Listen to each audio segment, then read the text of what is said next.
I want to say something about the Bashir regime and its attempt to Arabize Sudan.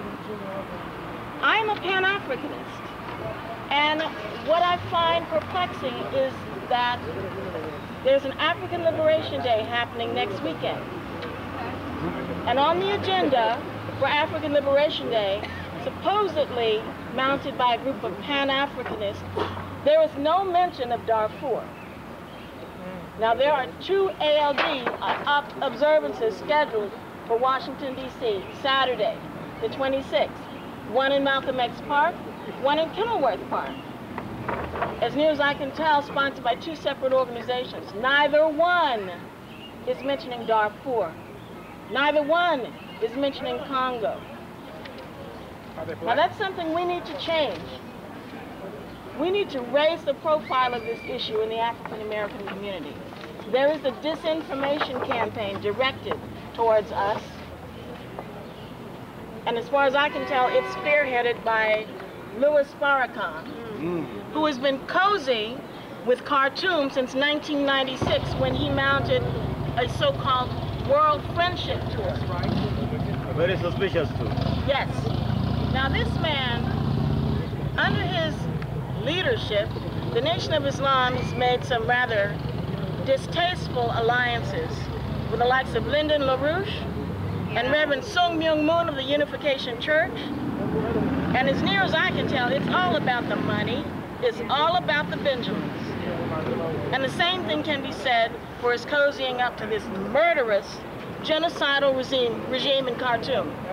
It is absolutely indefensible. This man is a snake oil salesman. He's trying to tell African Americans that this is all some huge imperialist plot. This antagonism towards the Bashir regime. Never mind that it's justly earned. I mean, he killed 2.5 million Southern Sudanese. The count now is what, 450,000 Darfuris? Yes. And how many displaced? Over 2 million? Yes. More to come. I'd say he's earned. Bashir has earned the enmity of the civilized world. He's earned the enmity and the opposition of people of conscience. That's right. And we need to enlist the African American community and everybody else in this fight, in this struggle. We need to do better about building coalitions and getting the word out. Woo! That's all I have to say. Thank you.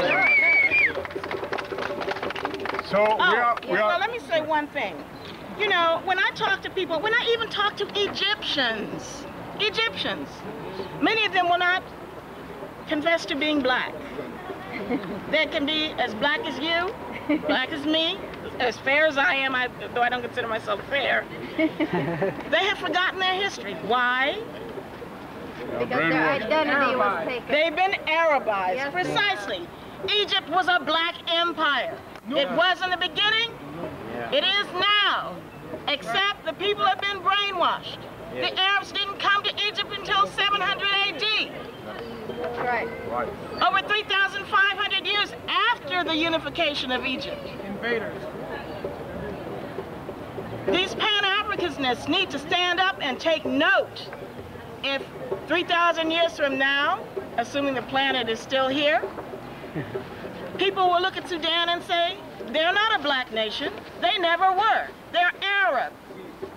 Never. And we know that's crap. Look at you.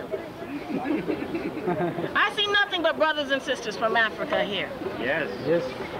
The Pan-Africanists needs to stand on notice. They need to get involved.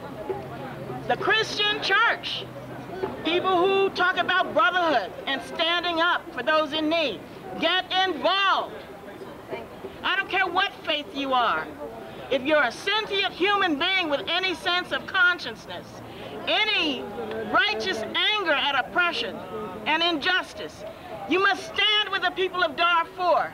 And that means you must stand with the people of Darfur against agents and governments who aid and abet Bashir in his genocide against the people of Darfur, against the black people of Sudan. And that means standing against the People's Republic of China. Yes. China, I want you to stand on notice these companies who fund your companies like PetroChina, you who give money to the Bashir regime. Hold on. Okay, go ahead. Go ahead. Right, ma'am. You will be defeated. That's right. I don't care how bleak the situation looks, brothers and sisters, justice will prevail.